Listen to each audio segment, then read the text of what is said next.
নমস্কার বন্ধুরা, নীলকুমার kitchen blog video থেকে আপনাদের সবাইকে স্বাগত।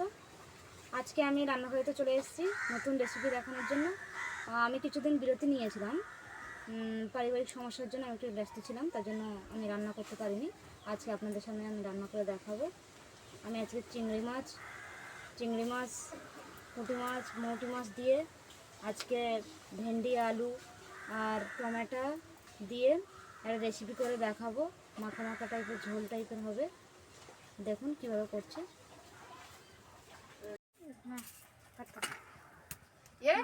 মাছ ভাজার জন্য আমি প্রথমে তেল দিয়ে নিচ্ছি। মানে এই রান্না করছো, ভিডিও করছে তো, কিছুক্ষণ পরে আমি তোকে ফোন করছি। হ্যাঁ, ভাইয়ের জন্য মাছটা দিয়ে দিচ্ছি।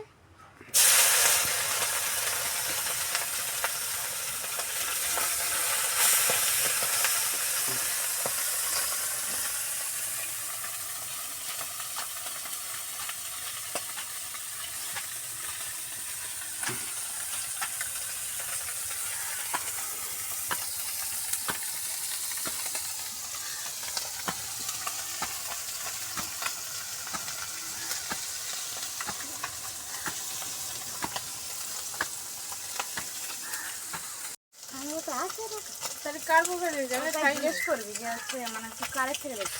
বন্ধুরা, মাছ ভাজা হয়ে গেছে, এবার আমি তুলে নেব।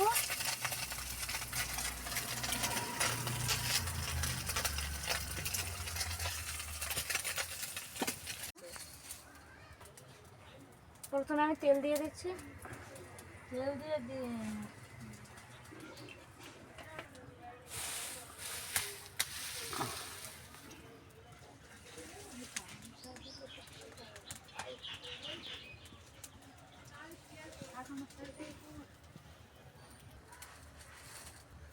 গোটা জিরে দিয়ে দিচ্ছি। পাঁচ ফোড়ন দিয়ে দিচ্ছি। গোটা তেজপাতা দিয়ে দিচ্ছি। আলু দিয়ে দিচ্ছি।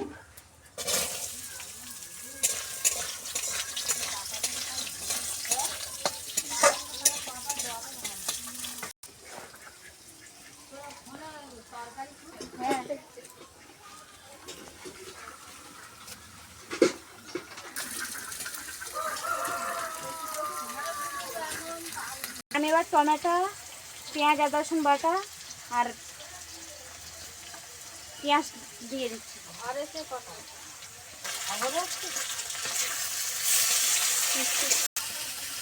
লবণ দিয়ে দিচ্ছি।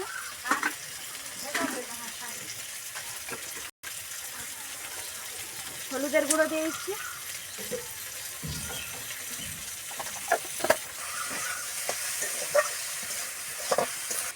ঝালের গুঁড়ো দিয়ে দিচ্ছি।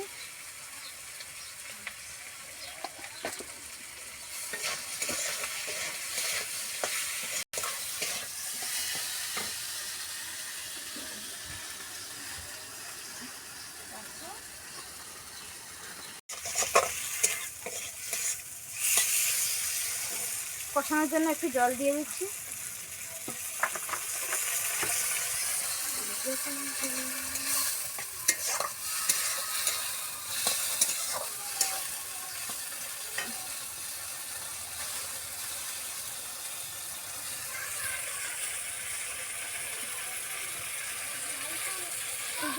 গোটা বাড়ছে, ওটা জল ঝরাতে হবে মাংসটা।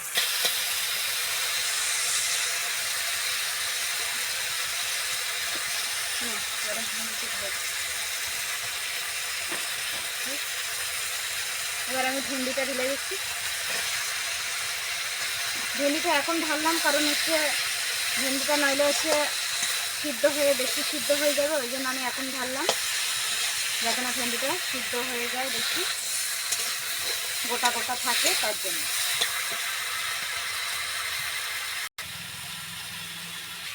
জল দিয়ে দিচ্ছি।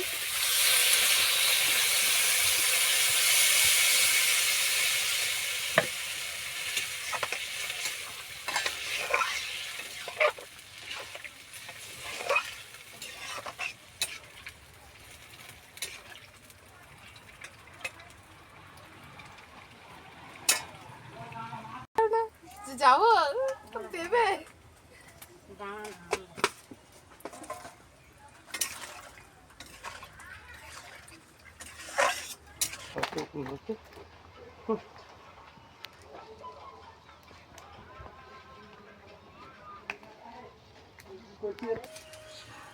এবার আমি ঢাকা দিয়ে দিচ্ছি।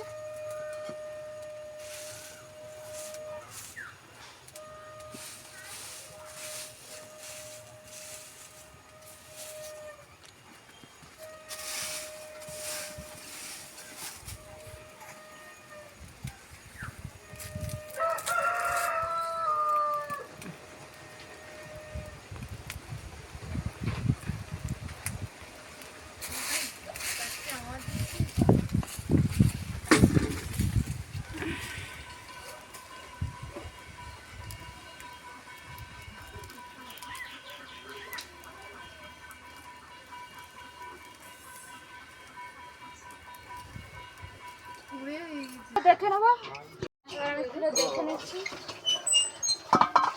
তরকারিটা ফুটে গিয়েছে, এবার আমি মাছটা তুলে দেবো।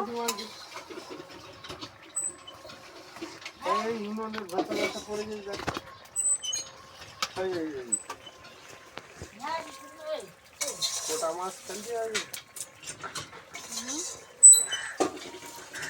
কোটা মাছ জীবনে খাইয়ে এই কে দোকানে রাখতে দোকানে ডাকুক, দাঁড়াও, দোকানে যেতে যেতে তরকারি বের করবো।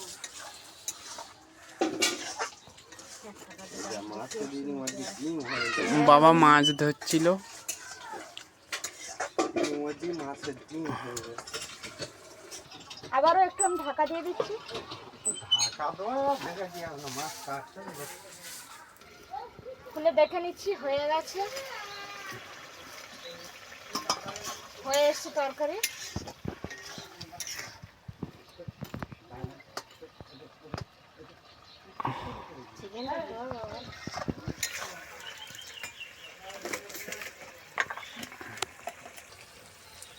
সামান্য গরম মশলার গুঁড়ো দিয়ে নিচ্ছি।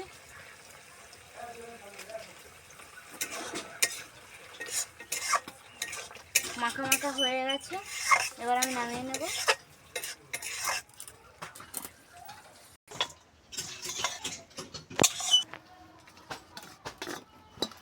বন্ধুরা, এইভাবে রান্না বাড়িতে করে খেয়ে দেখবেন, খুব ভালো লাগবে। আর আমার চ্যানেলটিকে সাবস্ক্রাইব করবেন, লাইক করবেন, কমেন্ট করবেন, কেমন হয়েছে বলবেন। আমি এখানে শেষ করছি। নমস্কার।